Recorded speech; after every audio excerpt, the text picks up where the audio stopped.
predávať 2 roky elektrické skutre, ktoré sa nám dosť osvedčili a páčili z hľadiska toho, že jednak teda šetria životné prostredie, jednak teda je jazda s nimi veľmi zaujímavá a prevádzka tohoto skutra je veľmi nízka a toto nás nejak naštartovalo na to, aby sme začali uvažovať o tom, o vhodnosti kúpy auta, ktoré by bolo tiež s pohonom elektrickým. Auto spĺňa všetky podmienky našich predstav o plne elektrickom aute, nezaťažuje životné prostredie, je maximálne úsporné, pohodlné. Automobil sme zakúpili v apríli 2014. Momentálne ho používame zhruba 3 mesiace.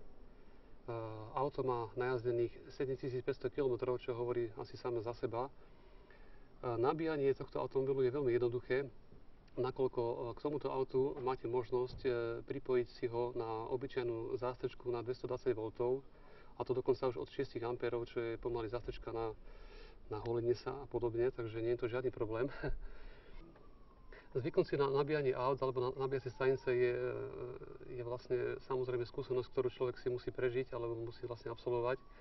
Aj v minulosti nebolo na našom území toľko staníc, čerpacích staníc na benzín, ako je teraz.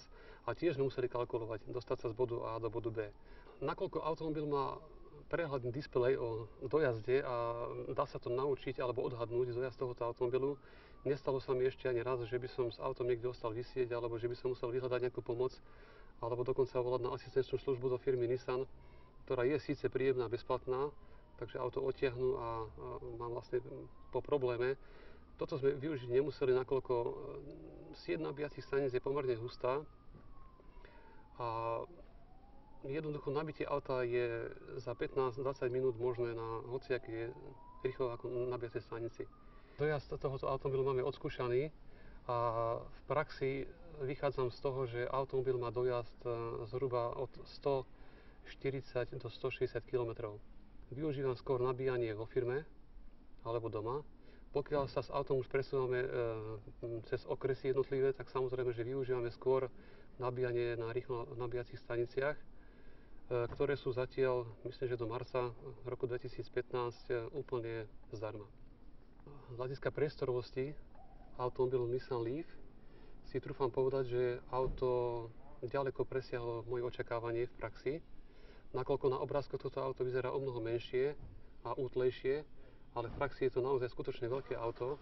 Pri mojej výške 184 cm nemám vôbec žiadny problém s výškou medzi hlavou a strechou.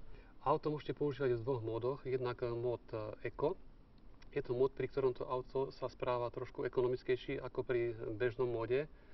Automobil nemá takú spotrebu elektrickej energie, samozrejme, že nemá ani takú rýchlosť, ani také zrýchlenia, ale myslím, že bežnej také prevádzke mestskej úplne postačuje.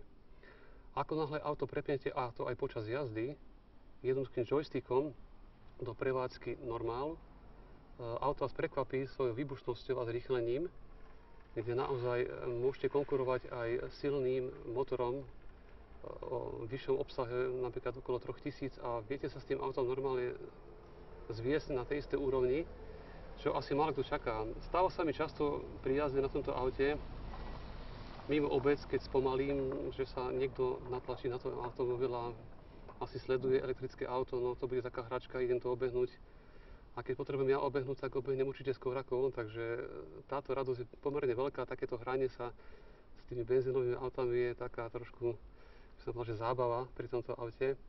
S autom sa pomerne svižne a športovo jazdiť aj v zákrutách, nakoľko to auto Nissan Leaf je vlastne prispôsobené takéto jazde už len z toho hľadiska, že celá váha tohoto automobilu je sústredená do spodnej časti, kde sa nachádzajú všetky batérie, takže auto sa správa, keď to mám tak povedať, trošku tak zrozumiteľne, ako taká motokára na ceste. To znamená, že naozaj nemusíte mať strach pred ostrými zákrutami pri vjazde, prejazde alebo výjazde s ní, nakoľko ten prejazd zákruty ani nie je cítiť. Toto je trošku také potešiteľné, keď to porovnám s autami, ktoré som mal predtým, kde tie autá, i keď možno aj športovo naladené, niekedy reagovali tak zvláštnym spôsobom, kdežto Nissan reaguje v zákrutách úplne neutrálne a pokojne. Na tichosť tohto automobilu som si rýchlo zvykol, nakoľko na lepšie veci sa zvyká rýchlejšie ako na horšie, čo je samozrejmosť.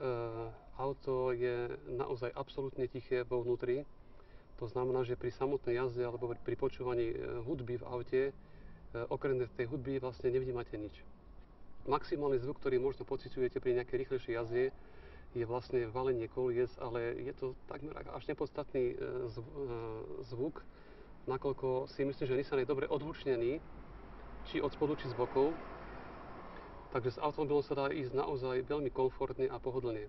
Horšie je to už potom si presadnúť z Nissana Leaf do nejakého iného auta a vie sa v ňom, kde vám už všetko vadí. Človek, keď si zvykne na auto, ktoré je absolútne tiché, dosť ťažko sa vracia k autám, ktoré už vydávajú zvuk, sem tam počuť nejaký ten neočakávaný zvuk a podobne. Takže s Nissanom Leaf nemáte žiadny problém, keď si chcete zjazdiť naozaj pokojne, aj dokonca aj svižne. Prevádzka automobilu Nissan Leaf vychádza zhruba pri súčasných cenách okolo 2 € na 100 km, čo si myslím, že nie je žiadna vysoká horobilná suma. A je to zase ďalšia vec, ktorá môže motivovať záujemcov o kúpu tohto automobilu, nakoľko pri prejazdených kilometroch, ktoré sme my absolvovali s týmto autom za 3 mesiace, sme jednoznačne dokázali usporiť mesačne takmer 300 €. Sám osobne som presvedčený, že kúpou automobilu Nissan som urobil tú najlepšiu vec, ktorú som mohol urobiť pri kúpe nového automobilu pre firmu a aj pre mňa ako osobu. S autom som maximálne spokojný. Z hľadiska toho teda, že vlastne po práci sa vraciam domov a domov pre mňa znamená dom, teda vlastne drevenica pri lese, kde je absolútne čistý vzduch a prichádzam s autom, s ktorým keď prídem alebo z ktorého keď výjdem, nie je cítiť žiadny zápach, žiadne emisie. Jednoducho štart automobilu alebo vlastne odchod automobilu z domu alebo príchod teda domov je sprevádzaný absolútnym tichom a žiadnym zápachom.